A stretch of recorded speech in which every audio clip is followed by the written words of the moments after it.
기도하겠습니다.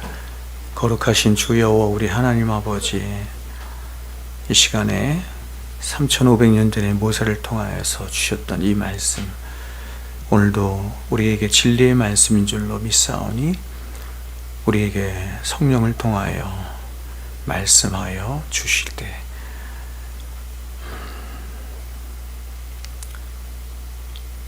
이 자리에 나와 있는 한 사람도 이 하나님 말씀을 알아듣지 못하는 그런 어두움과 어리석음이 있지 않게 도와주셔서 성령께서 알게 하시고 깨닫게 하시고 감화 감동하여 주시옵소서.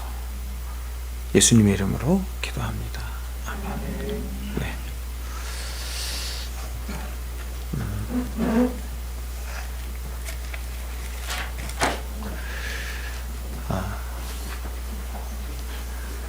사실 그 성경 말씀이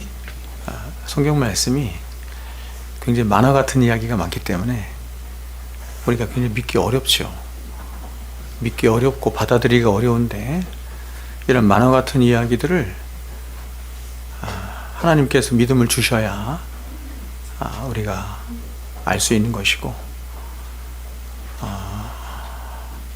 그러나 그럼에도 불구하고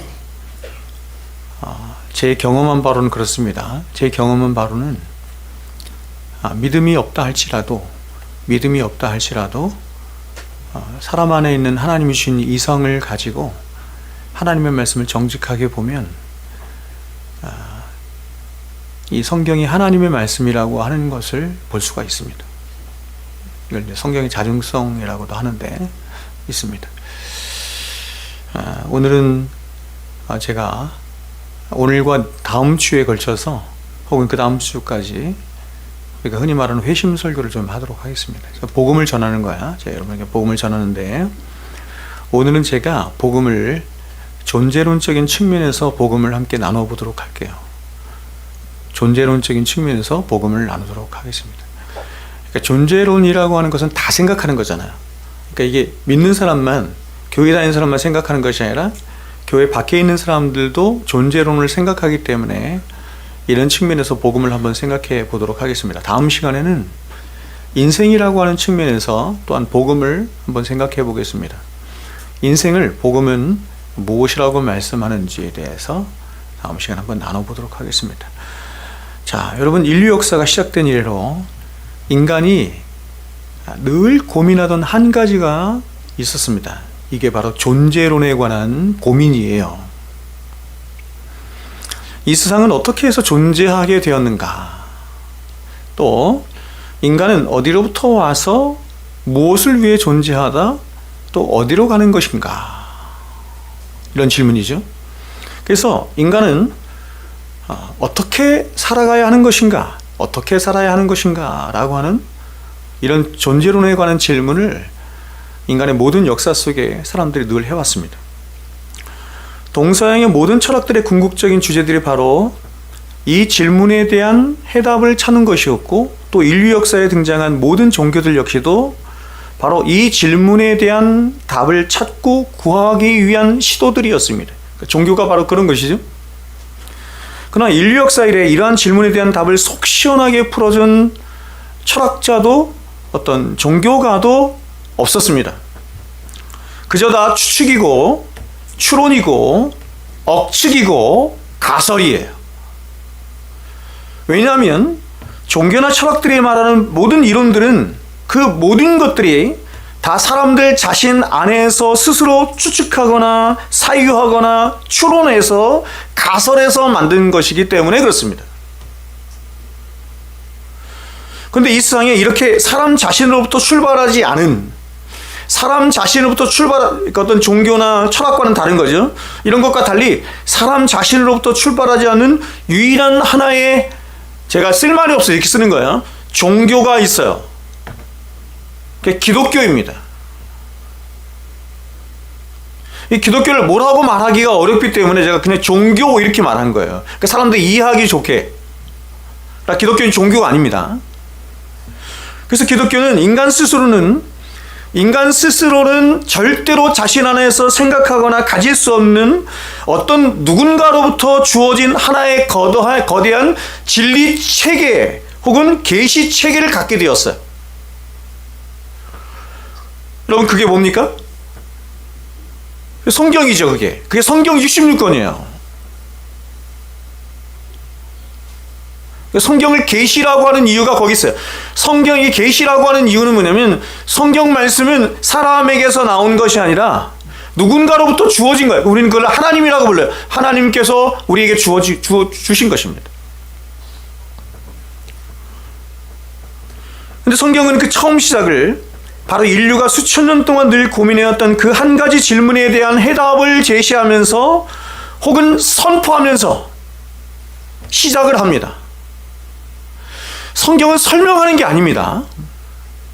성경은 왜 하나님께서 이 세상을 창조하셨는지, 이 세상의 존재는 이걸 설명하지 않아요. 그냥 선포하는 거예요. 어떻게 시작하냐면 이렇게 시작합니다. 태초에 하나님이 천지를 창조하시니라. 태초에 하나님이 천지를 창조하시니라. 가장 위대한 말입니다. 여러분, 지금 계시가 최초로 열려지고 있는 이 창세기 1장 1절에서 성경은 그 처음 시작을 이 세상 모든 존재들에 대한 해답으로 시작을 하고 있어요. 이 세상 모든 사람들은 이 존재론, 그쵸? 왜 우주가 있지? 왜 내가 있지? 왜 이런 세상, 이런 것들이 있지? 답을 찾을 수가 없는데, 이것에 대해서 계시가 열려지는데, 그 계시가 가장 먼저 이것에 대한 해답을 주면서 시작을 하는 거예요. 우리는 이 한 구절에서 가장 먼저 성경이 하나님이 계시다라고 하는 것을 선포하는 걸 봅니다. 하나님이 계시죠? 태초에 하나님이 계시죠. 두 번째로, 이 세상 모든 만물은 그 하나님에 의해서 존재하게 되었다는 사실을 말해요. 세 번째는 뭐냐면, 그 모든 만물은 그 하나님께 의존되어 있을 뿐만 아니라 그분의 영광을 위하여 존재하고 있음을 말해요. 크게 세 가지입니다. 더 세분하여 말하면 더 많이 말할 수 있겠지만 크게는 세 가지. 하나님이 계시다는 것과 하나님이 세상을 창조하셨다는 것과, 세 번째는 그 모든 만물이 그분을 향하여 의존하여 있고 그분께로 향하여 있고 그분의 영광을 위하여 있다. 이 세 가지 명제가 태초에 하나님이 천지를 창조하시나라고 하는 이 한 구절의 말씀에 다 들어있는 거예요. 이 세상에 존재하는 모든 피조물들 중에 목적 없이 존재하는 피조물은 단 하나도 없습니다. 아무런 이유 없이, 목적도 없이 그냥 존재하는 것은 없어요. 이 세상에 존재하는 모든 피조물들은 다 각자만이 갖고 있는 고유한 존재의 목적들이 있습니다.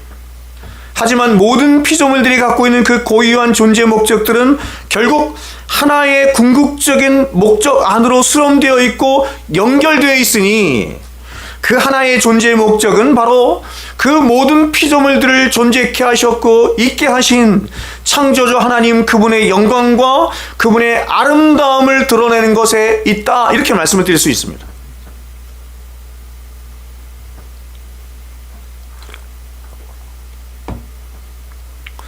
이것을 비유로 말씀을 드리면 오케스트라의 비유로 말씀을 드릴 수 있을 것 같습니다. 우리가 오케스트라를 보면 많은 악기들이 있습니다. 그렇죠? 우리가 잘 알고 있는 바이올린이나 첼로나 비올라와 같은 현악기들도 있고, 북이나 탬버린이나 드럼부 같은 타악기들도 있고, 플룻이나 클라리넷 같은 어떤 관악기들, 그리고 피아노나 올겐 같은 건반악기 등 수많은 악기들이 오케스트라에 있습니다. 이러한 악기들은 그 모양들도 다 달라요. 소리를 내는 방식도 달라요. 그리고 악기의 구조도 달라요.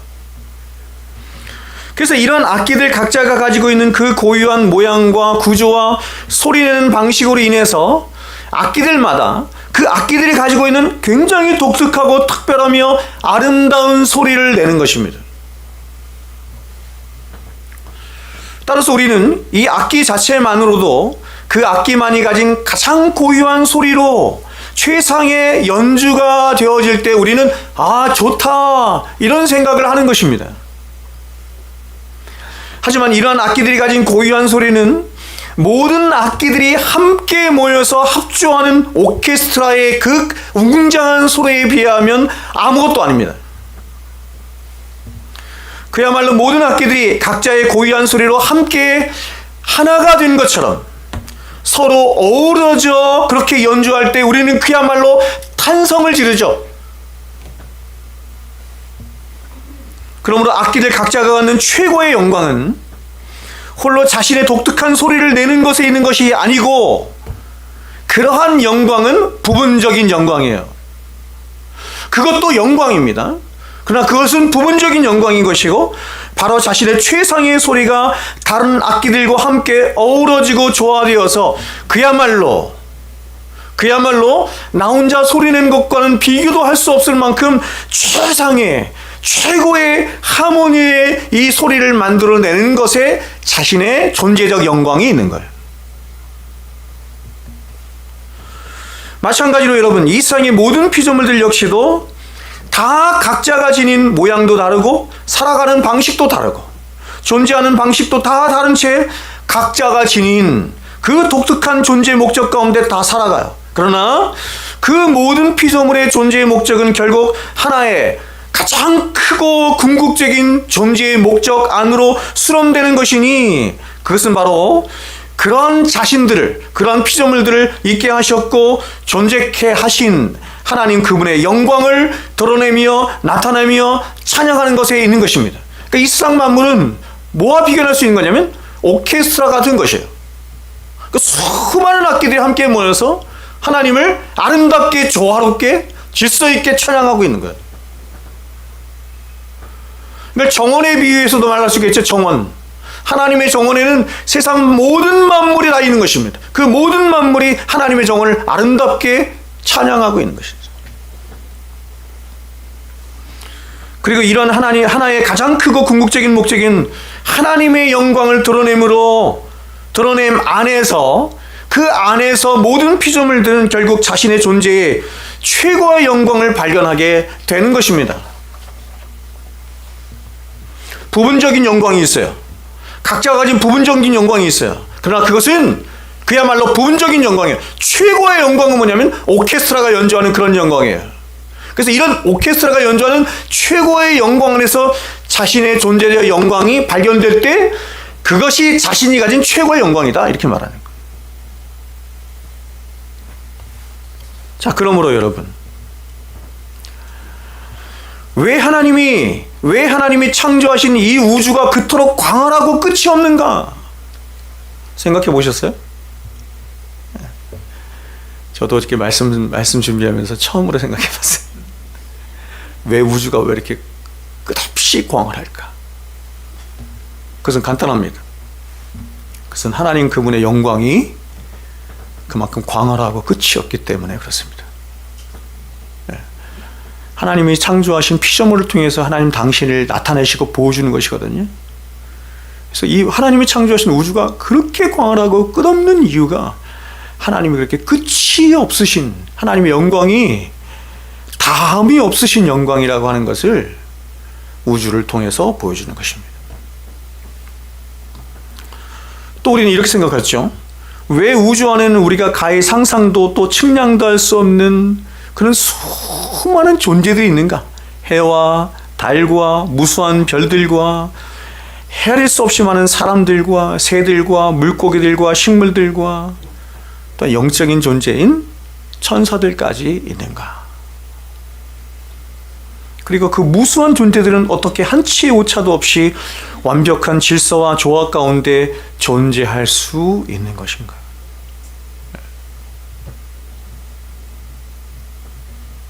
그것은 그 무수하고 다양한 존재들로 하여금 하나님의 영광을 나타내고 드러내며 그렇게 선포해야 할 만큼 하나님 그분의 영광이 우리의 머리로는 상상할 수도 없을 만큼, 우리가 가히 측량도 할 수 없을 만큼 너무나 놀랍고 위대하고 신비스럽고 찬란하며 영광스럽기 때문에 그런 것입니다. 저는 설교자로서 하나님에 대해서 말하는 것을 가장 기뻐하는 사람이에요. 하나님에 대해서 말할 때 자꾸 목소리가 높아져요. 그래서 여러분 이렇게 멈추어 서서 제가 생각해 보면 어떤 생각을 하냐면, 제가 여러분에게 하나님을 알아서 말하는 게 아니에요. 하나님을 알고 있어서 그 하나님을 아는 지식으로 여러분에게 하나님을 가르치는 것이 아니에요. 아주 부분적인 거예요. 하지만 여러분, 이러한 창조 안에 나타난 하나님의 영광이 실로 너무나 놀랍고 위대하며 신비스러운 것이 사실이지만, 그러나 그럼에도 불구하고 이러한 창조의 영광이 하나님의 영광을 다 담을 수는 없는 것이니, 그것은 하나님은 영원토록 무한하신 하나님이시고 피조물은 영원토록 유한한 존재이기 때문에 그렇습니다.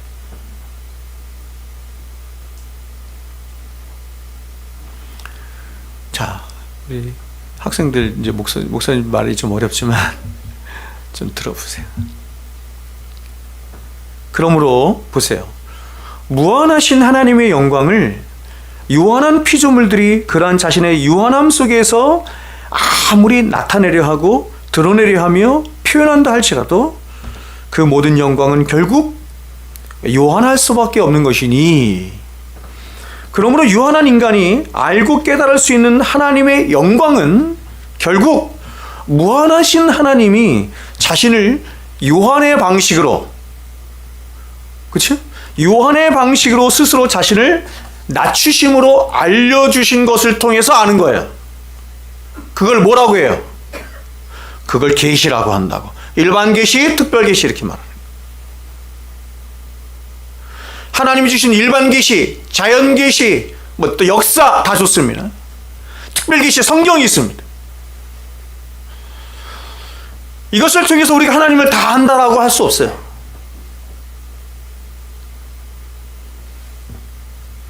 부분적으로만 알려주는 것입니다. 부분적으로만. 그러나 부분적인 계시이지만, 부분적으로만 우리가 하나님을 알 수 있지만, 그러나 그 지식은, 그 계시는 우리로 하여금 하나님을 경외하고 하나님을 예배하며 하나님 앞에 구원받기에 충분한 계시다. 그래서 성경이 그렇게 많은 유비들과 비유들과 신인 동용론적인 표현들로 가득 찬 이유가 바로 이러한 이유 때문이에요. 이해할 수가 없으니까. 무한하신 하나님을 이해할 수 없으니까 하나님이 유한의 방식으로 설명해 주시는 거예요. 그게 유비고 그게 신인 동용론적인 표현인 거예요. 이해하셨어요?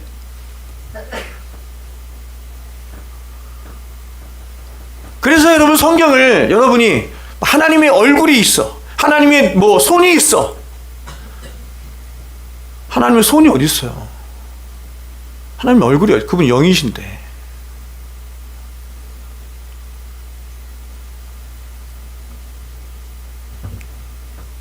무한하신 하나님이 당신을 유한의 방식으로 낮추셔서 우리가 이해할 수 있도록, 우리가 하나님을 완벽하게 아니라 부분적으로 이해할 수 있도록 말씀하시는 거예요. 성경이 말하는 언약도 마찬가지예요. 성경은 다 언약으로 가득 차 있잖아요. 언약. 왜 하나님이 언약이라고 하는 것을 통해서 하나님의 이 구원의 이 이야기를 이야기하시느냐?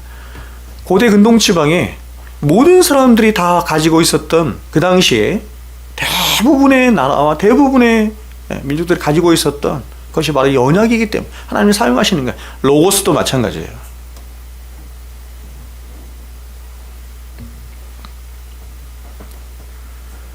그러므로 많은 신학자들이 말하는 것처럼 우리가 하나님을 알고 진리를 알아가는 데 있어서 우리는 힘을 다해서 알아가야겠지만, 그러나 하나님을 알아가는데 늘 겸손한 마음을 유지해야 되는 거예요. 응? 바로 우리는 성경이 가르쳐주는 데까지만 가고 성경이 멈추려 하면 멈춰야 돼요. 로젠스 목사님이 일권 처음에 그 얘기하죠. 지난 기독교 수천 년 역사 동안에 성경이 말씀하지 않은 것들이나 성경이 침묵하고 있는 것들을 사람들이 억지로 풀거나 억지로 말을 했다가 이단에 빠지거나 멸망에 이른 자들이 무수히 많습니다. 그래서 일찍이 베드로 사도도 이렇게 우리를 향해서 권면한 거예요. 또 모든 편지에도 이런 일에 관하여 말하였으되 그 중에 알기 어려운 것이 더러 있으니 알기 어려운 것이 더러 있지요. 무식한 자들과 굳세지 못한 자들이 다른 성경과 같이 그것도 억지로 풀다가 스스로 멸망에 이르렀느니라.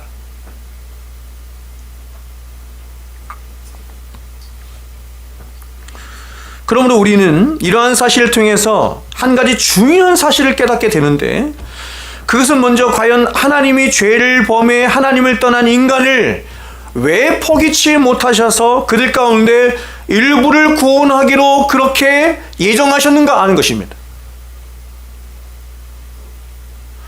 우리가 아는 것처럼 천사는 타락했을 때 바로 그는 지옥행이었어요. 그러나 인간은 그렇지 않죠. 왜 하나님은 인간을 포기치 못하시는 것일까? 그것은 인간은 이 세상 어떤 피조물과도 비교할 수 없는 바로 하나님의 형상이 입혀져서 하나님 당신의 영광을 가장 크게 반영하는 존재가 바로 인간이기 때문에 그렇습니다. 즉 하나님의 형상이 입혀진 인간만큼 하나님을 닮은 인격을 가지고 전인격적으로 전존재적으로 알고 깨닫고 이해할 수 있는 존재도 없어요. 뿐만 아니라 그래서 그러한 자신의 전 존재 안에서 알게 되었고 깨닫게 되었고 이해된 그 하나님을 자신 안에 있는 온 인격과 힘을 다해서 그 하나님을 고백하고 그 하나님을 나타내며 선포함으로 하나님의 영광을 가장 크게 나타내고 선포하며 찬양하는 존재는 인간밖에 없는 것입니다. 제 말 이해하시죠? 우리가 종종 성경을 통해서 천사가 하나님을 얼마나 크게 영화롭게 찬양하는지 보게 돼요. 우리가 성경을 통해 보는 것처럼 스랍들이 혹은 그룹들이 하나님을 보좌하는 천사가 스랍이고 그룹인데 그들이 날개가 6개를 가졌거든요. 날개로 2개로는 날아, 그리고 2날개로는 자신의 가장 이게 생식기 혹은 발을 이렇게 가려요. 자신의 수치를 가리는 것입니다. 2날개로는 뭐 하는 줄 아세요? 눈을 가립니다. 하나님의 영광이 너무 찬란하기 때문에 그 영광을 볼 수가 없어서 눈을 가립니다. 그 스랍들이 그룹들이 혹은 천사들이 나타나서 하나님을 찬양하고 하나님을 경배하는 것을 보면 우리가 예배하는 것은 예배도 아니에요. 그러나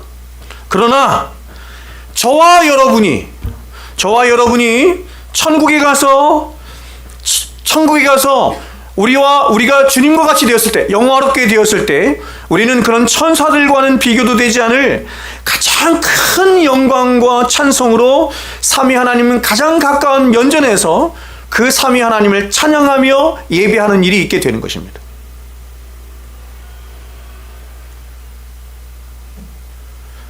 천사들이 하나님을 예배하는 것과 비교도 할 수 없을 만큼 진짜 예배다운 예배를, 가장 큰 예배를, 영광스러운 예배를 누가 드릴 수 있느냐? 사람이 할 수 있는 거예요. 사람이. 이유가 뭐예요? 하나님의 형상이 입혀진 존재이기 때문에. 그럼 우리가 생각할 때 바로 150억 광년도 넘는, 이건 잘 모르죠? 150억 광년도 넘는, 그것도 끝없이 빛보다 빠른 속도로 팽창하고 있는 그 광활한 우주 안에 인간이라는 존재를 생각할 때, 인간은 아무것도 아니구나. 그 천체물리학자가 나와서 TV에서 얘기하더라고. 우주를 생각할 때 인간을 자꾸 생각한다는 거야. 먼지보다도 못한 존재네, 우주 앞에.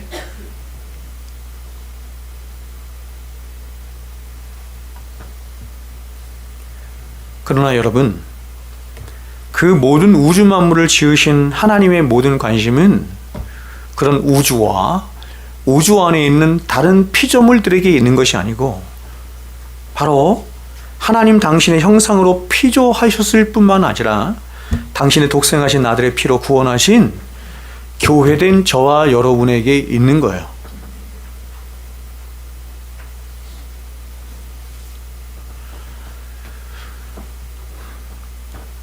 여러분, 이러한 말씀들을 그냥 쓱 지나가지 마시고 집에 가서 한번 깊이 생각을 해보라고. 제가 여러분에게 여러 번 말씀드리는 게 뭐냐면, 이런 만화 같은 이야기를 믿는 게 놀랍잖아요. 깊이 생각하고 믿는 거 맞아요?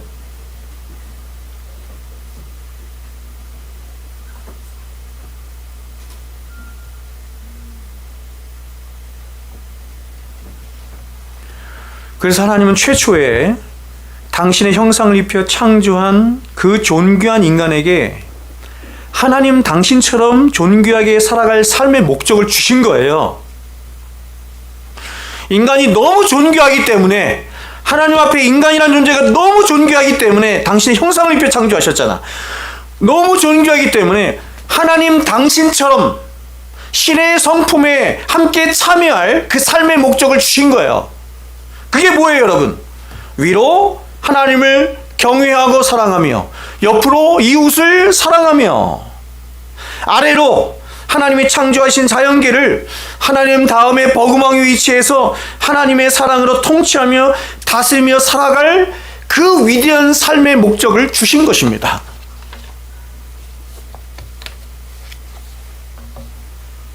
여러분, 이게 하나님의 살아가는 삶의 방식. 말이 좀 이상한데, 하나님은 사랑이시거든요.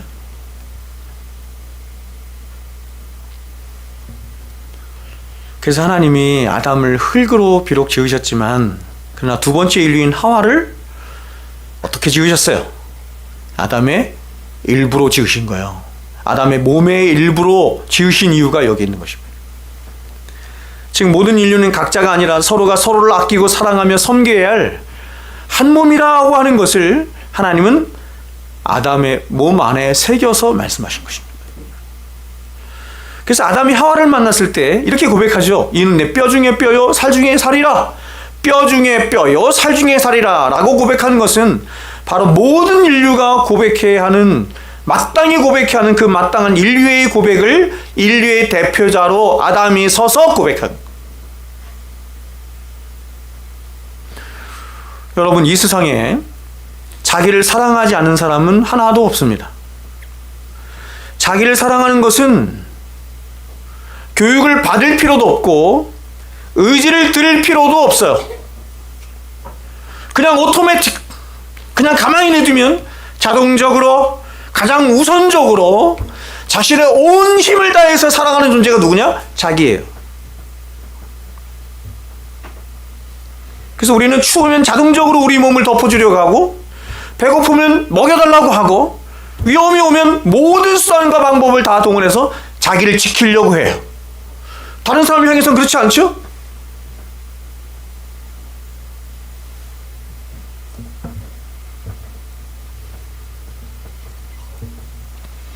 근데 하나님이 인간을 처음 지으셨을 때 바로 이렇게 자기를 사랑하듯 그렇게 서로를 섬기며 사랑하도록 지으셨다는 것입니다. 그러니까 하나님의 창조 목적에서 지금 우리가 얼마나 벗어나 있는가 하는 것을 말하는 거죠. 그래서 어느 계명이 크냐라고 물은 율법사에게 주님께서 이렇게 말씀하신 거죠.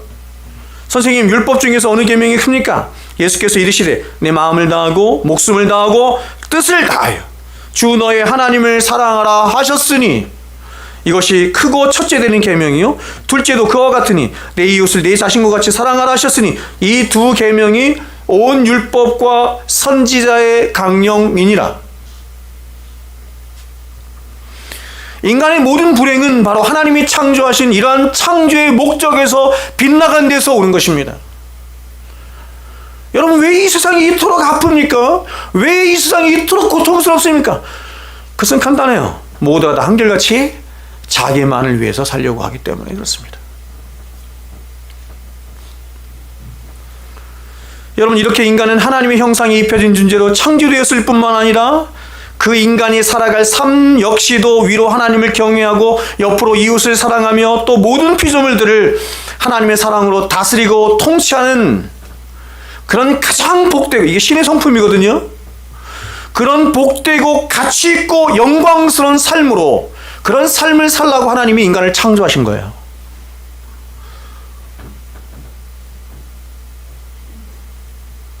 그래서 여러분, 하나님이 우리를 구원하신 후에 그대로 명령하신 거잖아요, 율법을. 왜냐하면 이렇게 살아가는 삶이 가장 가치롭고 가장 위대하고 가장 영광스러운 삶이기 때문에 그렇습니다. 그건 신의 성품이라고 제가 말씀드렸어요. 그런데 이렇게 영광스럽게 창조된 인간이 그런 자신의 복된 위치를 벗어나죠. 그래서 하나님 앞에 범죄해요. 죄, 하마르티아. 죄, 하마르티아. 이 하마르티아라고 하는 이 죄라는 말은 어떤 뜻을 갖고 있냐면 관역에서 벗어나다, 이런 뜻이야. 관역에서 벗어난다. 모든 인간이 추구해야 할, 모든 인간이 가져야 할 관역이 있어요. 그게 하나님의 영광이에요. 하나님을 예배하는 거예요. 거기서 벗어날 거예요. 죄란 인간이 원래 있어야 할 그 창조의 목적에서 벗어난 모든 상태를 죄라고 해요. 그래서 죄는 인간으로 하여금 하나님의 창조 목적인, 즉 위로 하나님을 사랑하고 옆으로 이웃을 사랑하고 아래로 모든 피조물들을 하나님의 사랑으로 다스리도록 하는 그 창조의 목적에서 떠나게 함으로 그 창조 목적이 갖는 모든 관계들을 파괴시킨 거예요. 창조 목적에서 벗어나자, 창조 목적은 관계거든요. 하나님과의 관계, 이웃과의 관계, 자연과의 관계. 근데 그것을 파괴시키는 거예요, 죄가. 이것을 죄로 인한 인간의 사중적 분열, 이렇게 말합니다.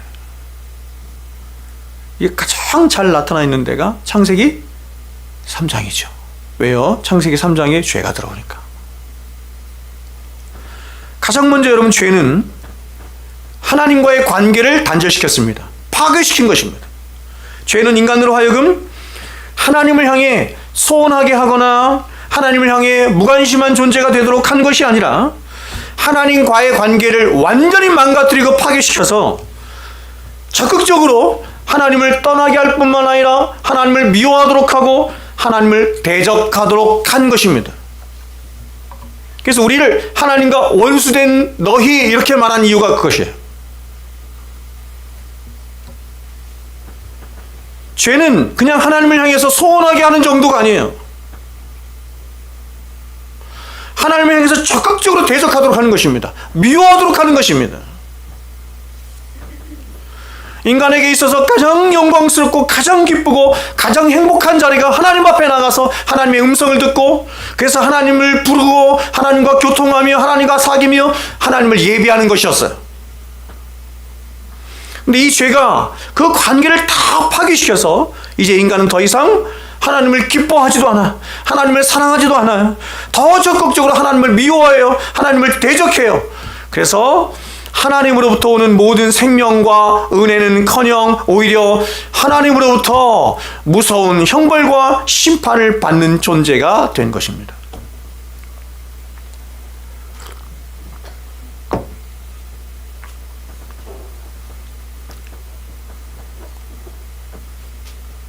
왜 사람들이 하나님 말씀을 듣지 못하느냐?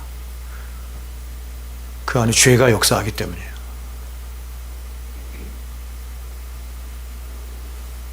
여러분, 저와 여러분을 향한 하나님의 생각이 어떤 것인지 성경은 이렇게 말해요. 예레미야 29장 11절에 여호와의 말씀이라 너희를 향한 나의 생각을 내가 아나니 평안이요 재앙이 아니니라. 너희에게 미래와 희망을 주는 것이니라. 32장은 또 이렇게 말합니다. 내가 그들에게 복을 주기 하여 그들을 떠나지 아니하리라 하는 영원한 언약을 그들에게 세우고 나를 경외함을 그들의 마음에 두어 나를 떠나지 않게 하고 내가 기쁨으로 그들에게 복을 주되 분명히 나의 마음과 정성을 다하여 그들을 이 땅에 심으리라.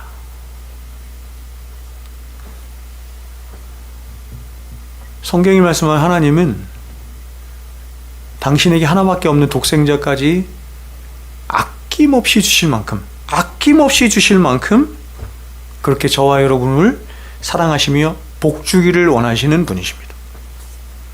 그런데 죄는 그런 하나님과 우리 사이를 다 갈라놓고 파괴시켜서 하나님으로부터 오는 모든 복과 은혜를 다 차단시킬 뿐만 아니라 오히려 하나님과 우리 사이를 원수되게 만드는 것, 그것이 바로 죄예요.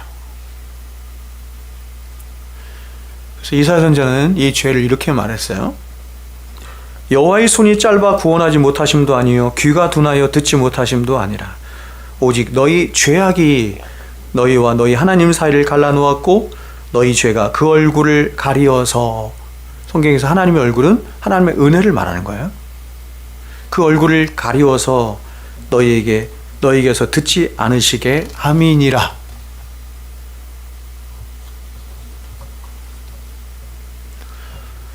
인간의 모든 불행과 파멸은 인간의 모든 복과 생명의 원천이신 하나님으로부터 차단시킨 죄에 있는 것입니다. 여러분, 이렇게 하나님과의 수직적인 관계의 파괴와 단결이 있자 이제 이러한 하나님의 수직적인 관계의 단절은 이제 수평적인 관계의 파괴들로 이어지는 것입니다. 그래서 모든 수평적인 관계들을 다 파괴시키는 것입니다. 여러분, 어떤 관계들이 파괴되는지 한번 보십시오. 가장 먼저 하나님과의 관계의 단절로 인한 첫 번째 수평적인 관계의 단절은 바로 이것입니다. 자기와 자기와의 분열입니다. 즉 자기 자신 안에서의 분열입니다. 여러분, 아담이 죄를 범하자 제일 먼저 취한 행동이 뭐냐면 그것은 무화과 나뭇잎으로 치마를 엮어서 자기 몸을 가리운 것입니다. 인간이 죄를 짓기 전에는 수치가 무엇인지를 몰랐습니다. 하나님이 창조하신 자신의 모습 그대로를 얼마든지 기뻐하고 사랑하는 존재였어요. 죄를 범하자 치마를 엮어서, 무화과 나뭇잎으로 치마를 엮어서 자기 몸을 가립니다. 인간이 죄를 범하자 이제 자신의 벌거벗은 모습에 대해서 예전에는 갖지 못했던 수치감이 들어오기 시작한 것입니다. 즉 타락한 인간의 심령 안에서 자기와 자기의 분리가 일어나서 이제 더 이상 하나님의 창조의 눈으로 자신을 건강하게 바라보지 못하고 타락하고 삐뚤어지고 왜곡된 죄의 눈과 마음으로 자신을 바라보기 시작하는 것입니다.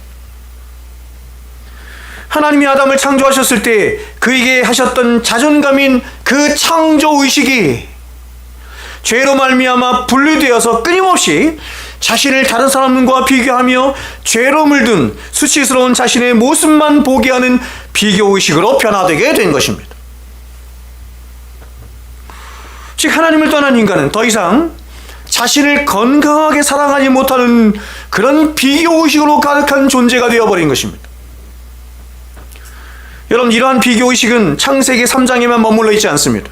죄의 세력은 창세기 3장 이후에도 인간의 마음 안에서 끊임없이 역사해서 모든 인간들로 하여금 끊임없는 탐욕과 죄악에 물든 인생을 살도록 할 뿐만 아니라 자격과 조건으로 가득한 이 세상에서 계속해서 자신을 학대하고 꾸미고 치장하도록 해서 결국 수고와 슬픔뿐인 인생을 살도록 하는 것입니다. 제가 지금 말씀드린 왜 인생이 이토록 비참한 인생을 살아가느냐, 그 이유가 죄가 주는 이 비교의식에서 비롯된 거예요. 왜 자꾸 인간들이 탐욕을 부리냐? 비교의식 때문이에요. 네? 왜 자꾸 자신을 학대하느냐? 나는 못난 놈이야, 나는 몹쓸 놈이야. 그래서 자꾸 자기를 어떻게 해요? 꾸며요. 학벌로 꾸미고 외모로 꾸미고, 외모지상주의잖아요. 이유가 뭐냐면 비교의식 때문이에요. 창조의식이 사라지니까 건강하게 자신을 사랑하지 못하는 것입니다.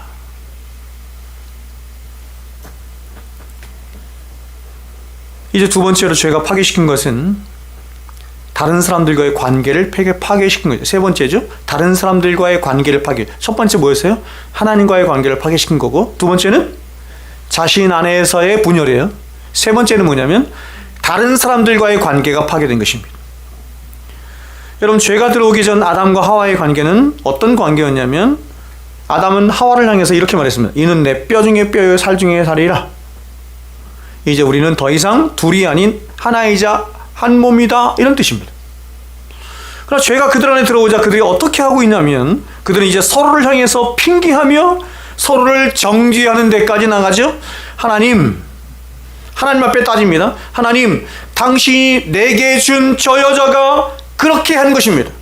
저 여자가 죄를 범한 것입니다. 나는 가만히 있었는데, 저는 저 여자를 원치 않았는데, 하나님, 당신이 저 여자를 저에게 주셔서 이런 사단이 일어나고 만 것입니다. 잘하죠? 우리 서로 잘하잖아요. 남편이 아내를 향해서, 아내가 남편을 향해서, 자식들을 향해서도 하죠. 이제 아담과 하와는 아담이 처음 고백했던 그 관계, 즉 절대로 뗄래야 뗄 수 없는 그런 하나 되고 한 몸 된 관계가 아니라 오히려 함께 있어서 거추장스럽고 함께 있어서 그런 괴로운 존재가 되어버린 것입니다. 그런데 여러분, 이러한 사람 간의 관계의 파괴는 아담과 하와에게서만 멈춘 것이 아니라 그의 모든 자손들에게로 계속해서 이어지죠. 그래서 곧바로 어떤 일이 나요? 아담의 첫째 아들인 가인이 그의 동생 아벨을 돌로 쳐 죽이죠. 그리고 이후로 아담 안에 있는 모든 인류는 끊임없이 그들의 모든 역사 속에서 서로 반목하고 싸우고 죽이고 살인하고 전쟁해요. 인류 역사 속에 전쟁이 없었던 적은 한 번도 없어. 네? 역사가들에 의하면 우리나라에서만 930 몇 번? 우리나라가 930 몇 번 전쟁을 했다고 하죠?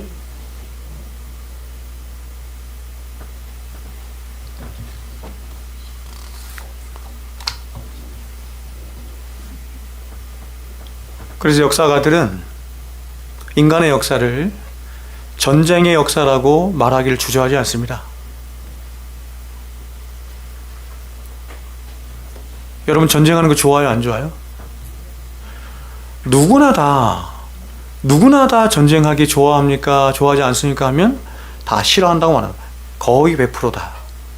근데 인간의 역사는 항상 늘 반목하고 싸우고 전쟁하는 역사예요. 이것은 인간이 전쟁하는 것을, 싸우는 것을, 반목하는 것을 자신의 운명처럼 여기는 존재가 되어버렸다, 이런 뜻이에요.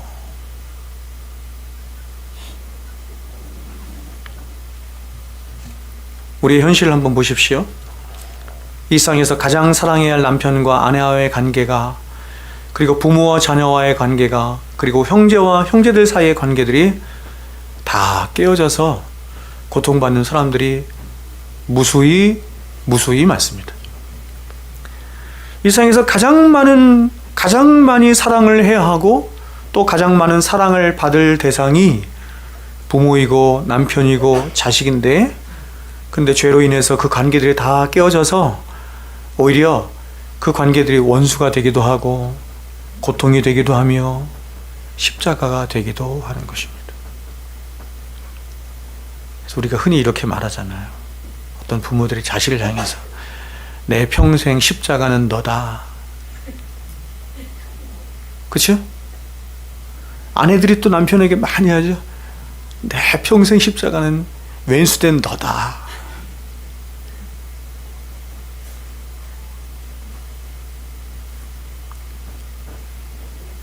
뭐가 그렇게 했습니까, 여러분? 죄가 그렇게 하는 것입니다. 알아야 되는 거예요, 실체를. 왜 남편과 원수가 자꾸 싸우고 원수되게 하는가?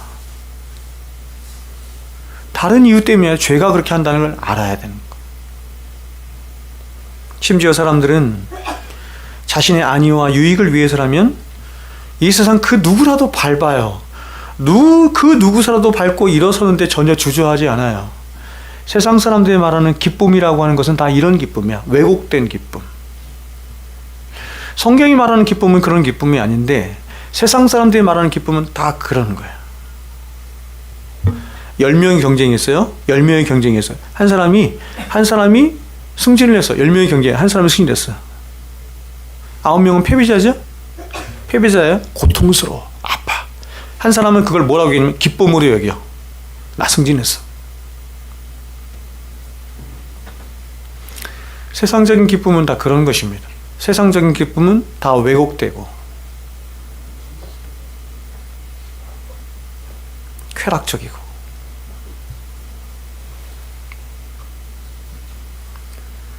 여러분, 사람의 본성이 얼마나 다른 사람들과의 관계에 왜곡되어 있고 깨트리기 좋아하는지 한번 보십시오. 우리는 다른 사람들과의 관계를 깨트리기 위해서 어떤 노력도 하지 않아도 됩니다. 우리는 그저 내 안에 있는 본성대로 하면 우리 안에 있는 그 악하고 왜곡된 본성이 모든 관계들을 파괴시키고 갈라놔. 그래서 혼자서 생각하지 마세요. 혼자 있을 때 생각하는 게 아니라 혼자 있을 때 기도하는 거예요. 놀랍습니다. 사람을 이렇게 혼자 내두면 하나님과 교제하고 하나님과 교통하며 하나님 앞에 기도하면 그 사람은 어떤 사람보다도 가장 거룩한 사람이 되는데, 그런데 그렇지 않고 홀로 그냥 두면 온갖 잡다하고 더럽고 추악하고 나쁜 생각들이 가득 찬 게 홀로 두는 거예요. 그래서 홀로 두면 평소에 잘 지내던 사람들인데도 저 사람을 생각할 때 막 자꾸 서운한 게 생각이 나고 나쁜 감정이 생각이 나고. 홀로 있을 때는 기도하는 것입니다. 그러나 반대로 우리가 서로 사랑하고 이해하며 그래서 서로 하나가 되기 위해서는 어떻습니까? 그야말로 너무나 많은 노력이 필요해요. 서로를 향한 불쌍히 여김이 필요해요. 희생이 필요하고 자기 부인이 있어야 합니다. 그래서 사람들은 이제 점점 이러한 노력들을 하기 싫어해. 이런 에너지들을 쏟는 걸 너무너무 싫어해. 사람들이 이걸 이렇게도 얘기해요. 감정 노름하는 게 너무 싫어. 그래서 관계를 포기합니다. 점점 스스로 고립시켜가고 혼자가 되어가며 이기적인 존재가 되어가요. 관계를 다 끊어. 제가 유튜브를 보니까 그 유튜브에 그런 게 있대. 나이가 들어가면 들어갈수록 모든 관계를 청산하라. 아주 이기적인 생각인 거예요. 여러분이 그렇게 혼자 홀로 있으면 스트레스 받는 것도 없을, 덜 할 것이고 여러 가지 그러죠. 그러나 선한 것을 이룰 수는 없어요. 선한 것은 반드시 관계 안에서 이루어지는 거예요. 하나님이 우리에게 주신 참된 기쁨은, 빌립보서 보세요. 하나님이 우리에게 주신 참된 기쁨은 반드시 관계 안에서 있도록 하나님께서 그렇게 사람을 창조하셨어요. 성경이 말하는 사랑을 형이상학적으로 표현하면, 성경이 말씀하는 사랑을 형이상학적으로 표현하면 관계예요. 아시겠어요? 사랑은 어떤 성향을 말하는 거냐면 관계를 맺고자 하는 성향. 관계가 끊어졌으면 그 끊어진 관계를 다시 연결하고 싶어하는 성향. 관계가 맺어 있으면 그 관계를 더욱더 증진시키고자 하는 성향. 그거를 형이상학적으로 그것을 사랑이라고 하는 거예요.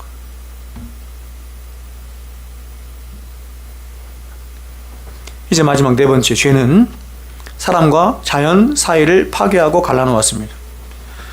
아담이 범죄하기 전 인간에게 자연으로 인한 피해라고 하는 것은 존재하지 않았습니다. 산사태가 나거나 홍수가 나서 사람들이 죽고 가뭄으로 인해서 사람들이 고통당하는 일 같은 것은 전혀 생각할 수 없는 일이었습니다. 왜냐하면 자연과 인간은 완전한 조화와 공존과 평화와 상호작용 가운데 하나로 연결되어 있었기 때문에 그렇습니다. 우리가 어떻게 할 수 있죠? 어떻게 할 수 있어요? 사람이 죄를 범했는데 누가 고통받아요?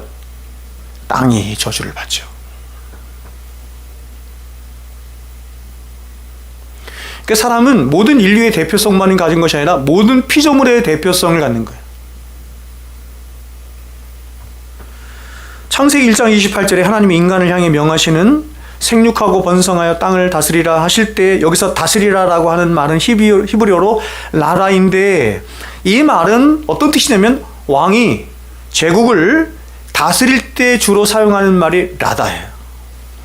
하나님은 인간으로 하여금 왕이 백성을 사랑함으로 그렇게 다스리듯이 그렇게 인간으로 하여금 자연을 최선을 다해서 하나님의 사랑으로 다스리고 가꾸고 관리하도록 그렇게 명령하신 것입니다. 근데 죄가 세상에 들어오자 그 아름답고 찬란했던 창조의 영광이 다 사라지고 땅은 저주를 받아서 가시, 덤불과 엉겅퀴를 내게 되었습니다. 그리고 인간은 그런 자연을 이제 자신과는 전혀 상관없는 존재로 여기며 이제 자신을 위해서라고 하면 얼마든지 그 자연을 파괴시키고 훼손시킬 수 있다라고 생각을 한 것입니다. 아까 말씀드린 것처럼 세상에 있는 모든 피조물들은 다 하나로 이렇게 핏줄처럼 연결되어 있는 거예요. 사람들만 연결되어 있는 것이 아니라 모든 피조물들까지 다 연결되어 있어요. 죄는 다 갈라놓아서 사람들과의 관계도 끊고 자연과의 관계도 끊고 더 나아가서 자기를 위해서라면 빗나간 자기 사랑으로 자기를 위해서라면 옆에 있는 사람도 얼마든지 이용해 먹을 수 있고 사랑해야 할 대상인데 또한 사랑해야 할 대상인 가꾸고 잘 사랑해야 할 대상인 자연도 얼마든지 내가 파괴하고 이용해 먹을 수 있다. 이렇게 타락한 것입니다. 그래서 이런 인간의 탐욕은 다시 인간에게로 부메랑이 되어서 돌아와 각종 산사태와 홍수와 같은 자연재해를 일으키고 지구온난화를 일으키며 온갖 환경오염과 쓰레기를 만들어서 수많은 질병과 바이러스들을 만들어낸 것입니다. 여러분, 이상이 죄가 가져온 사중적 분열입니다. 죄는 다 깨뜨리는 것이죠. 그러나 복음은 그것을 다시 회복시키고 연합시키고 통일시키는 거예요. 그래서 에베소 1장 10절에서 이렇게 얘기했어요. 예수 그리스도의 복음, 예수 그리스도 이렇게 말했어요. 하늘에 있는 것이나 땅에 있는 모든 것이, 하늘에 있는 것이나 땅에 있는 모든 만물이 그리스도 예수 안에서 통일되게 하려 하심이라. 예수 그리스도의 십자가의 복음은 단순히 저와 여러분을 죄에서 구원하는 정도가 아니에요. 로마서 8장인가요? 정확하지 않은데 거기서 말하는 것처럼 모든 만물이 하나님의 아들이 그리스도께서 다시 오실 것을 소망하며 탄식한다고 하잖아요. 여러분, 인간이 범한 죄가 얼마나 무서운 것인지 한번 보십시오. 죄는 그야말로 모든 것을 다 파괴시키고 분열시키며 망가뜨려 놓은 것입니다. 죄를 범한 인간은 마치 폭군과 같습니다. 마치 폭군과 같아서 자신의 의와 안위를 위해서 하나님이 창조하신 모든 창조의 세계를 다 망가뜨리며 파괴시킨 것입니다. 여러분, 이렇게 하나님의 창조 세계를 다 파괴시켜 놓은 인간에게 있게 된 결과는 무엇입니까? 심판이고 사망이고 멸망입니다. 하나님을 떠나 스스로 하나님처럼 되고자 한, 그래서 결국 하나님과 원수인 인간의 모든 시도들은 결국 결코 용서받을 수 없는 영원한 사망과 심판으로 귀결되는 것입니다. 자, 그런데 여러분, 이런 원수된 인간을 위해서 하나님은 당신에게 하나밖에 없는 독생자 예수 그리스도를 보내서 그 인간에게 살 길을 열어주신 것입니다. 천사는 타락했을 때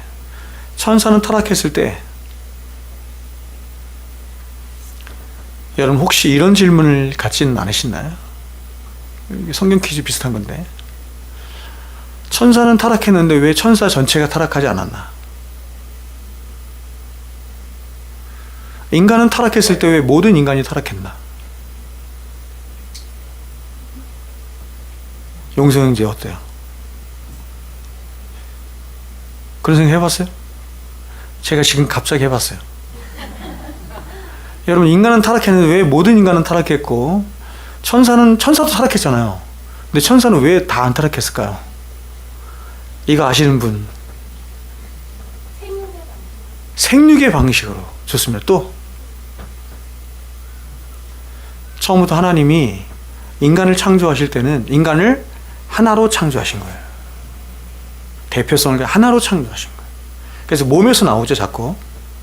근데 천사를 창조하실 때는 하나님이 천사를 어떻게 창조하셨어요? 어떻게? 각자 창조하신 거예요. 각자 창조하신 거예요. 그래서 여러분, 인간의 수는 헤아릴 수 없이 계속해서 나오죠? 그러나 천사의 수는 한정되어 있어요. 그래서 천사가 타락했을 때, 예를 들어 루시퍼가 타락했다 그러면 루시퍼만 타락한 거예요. 루시퍼만 책임을 묻는 거예요. 근데 성경에 보면 천사의 얼마가 타락했다? 3분의 1이 타락했다고 하죠.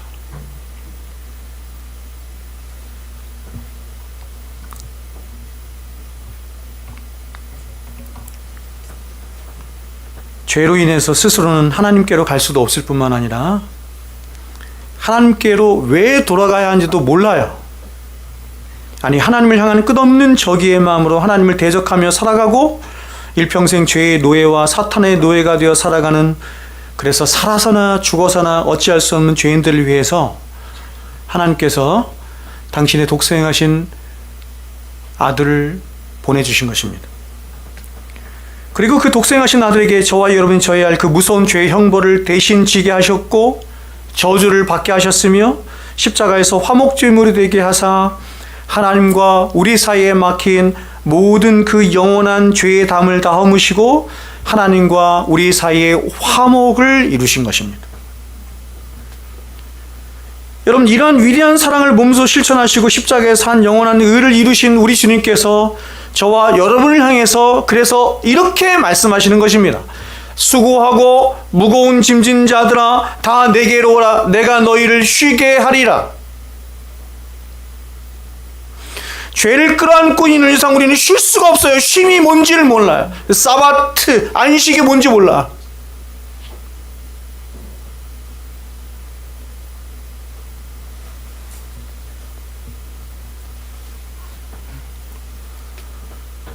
저와 여러분의 모든 행복과 모든 생명과 모든 은혜는 하나님께로부터 오는 것이고 이미 예수 그리스도의 십자가에서 확정된 것이죠.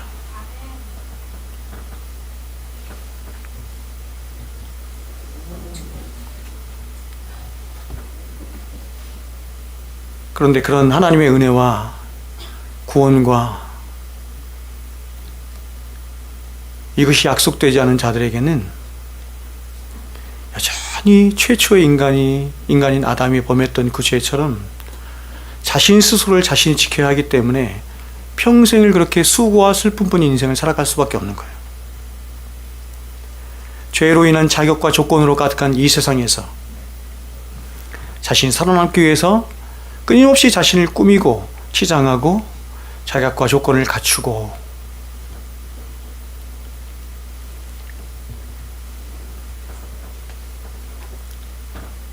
아까 우리 집사님 기도하실 때 기도하셨던 것처럼 우리 인생이 이렇지 않습니까? 죄로 인해서 수고와 슬픔이 가득한 인생. 주님이 그냥 그렇게 정의해서 말한 거예요. 우리 인생을. 수고와 슬픔뿐인 인생. 수고하고 무거운 짐진 인생들아 내게로 오라. 내가 너희를 그런 종됨에서 해방시키리라. 그러므로 여러분 주님께로 나아가셔야 되는 거예요. 그러면 그분이 여러분의 눈물을 닦아주시고 당신의 그 위대하고 영원한 사랑으로 여러분을 무차별적으로 누구든지 다 품어주시는 것입니다. 우리는 정말 바보처럼 수고와 슬픔뿐인 인생들을 이렇게 바라보면서 왜 수고와 슬픔이니까 이런 문제 때문에 이런 것 때문에 저런 요소 때문에 저런 것들 때문에 생각하지만 성경은 하나만 얘기하거든요. 왜 우리가 이토록 수고와 슬픔뿐인 인생이 되었는가? 하나야. 죄 때문이다. 그래서 그 죄를 해결하실 수 있는 분 누구냐? 하나님이거든요. 하나님께로 나아가야 되는 거예요. 자꾸 상처의 문제로 여러분이 갖고 가면 안 되고 그것을 죄의 문제로 가지고 와서 하나님과의 관계 속에서 풀어야 인생이 풀리는 거예요.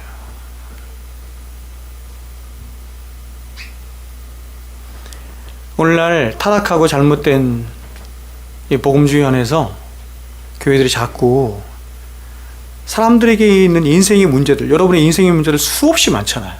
관계 문제도 있고 경제적인 문제도 있고 수많은 문제도 있죠, 그렇죠? 이 많은 문제들을 자꾸 심리학적인 문제로, 심리학적인 해결 방안으로, 번영신학적인 그런 방식으로, 여러 가지 다른 방식으로 자꾸 해결을 시켜주려고 하고 그렇게 말하려고 하지만 그렇게는 해결이 되는 게 아니에요, 여러분. 저와 여러분의 모든 문제는 죄의 문제입니다.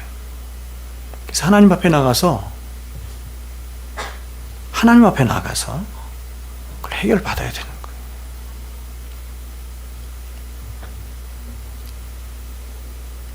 여러분, 우리 주님의 사랑은 이 세상은 무엇으로도 끊을 수 없는 사랑입니다. 저와 여러분이 살든지 죽든지 또 이 세상에서 어떤 일을 만나든지 결코 끊을 수 없는 영원하고 변함없으신 그 사랑이에요. 왜냐하면 그 사랑은 당신의 아들을 십자가에 내어주기까지 사랑하신 그 성부의 사랑이 예수 그리스도의 그 말로 다 할 수 없는 희생과 섬김과 죽음을 통과하여 우리에게 온 죽음같이 강한 사랑이기 때문입니다. 그 사도는 이렇게 우리들에게 말한 거예요.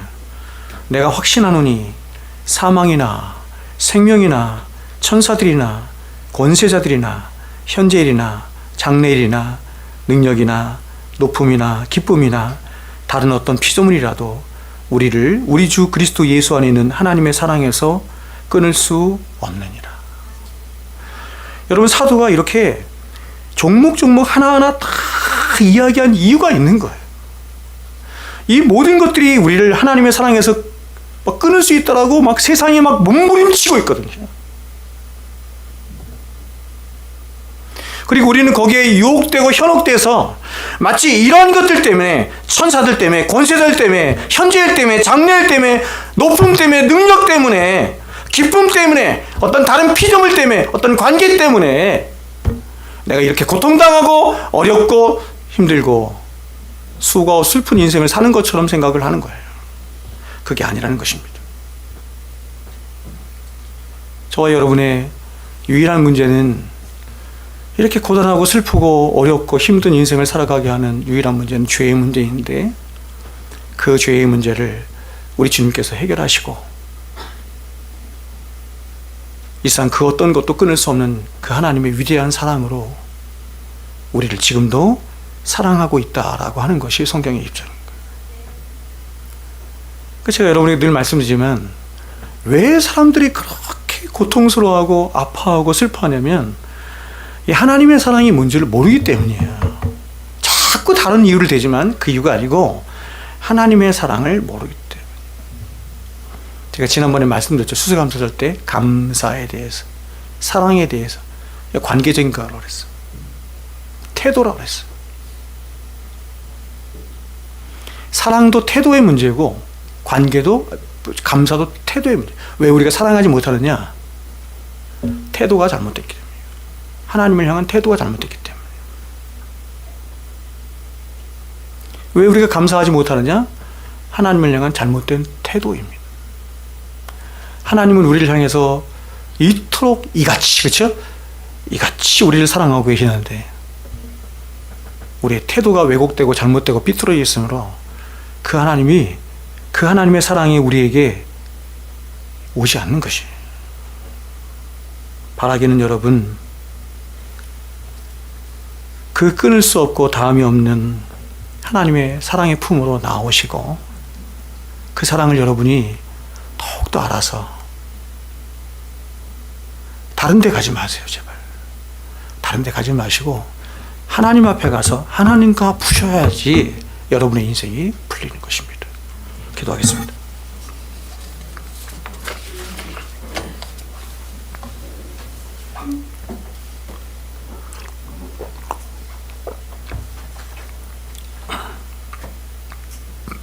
거룩하신 여호와 우리 하나님, 우리를 사랑하시되 당신의 독생하신 아들을 십자가에 못 박아 죽이시기까지 사랑하신 그 사랑을 우리가 알고 깨달을 수 있도록 주님 도와주셔서 그 사랑 안에서 참된 자유와 안식과 평강을 누릴 수 있도록 주님 도와주시옵소서.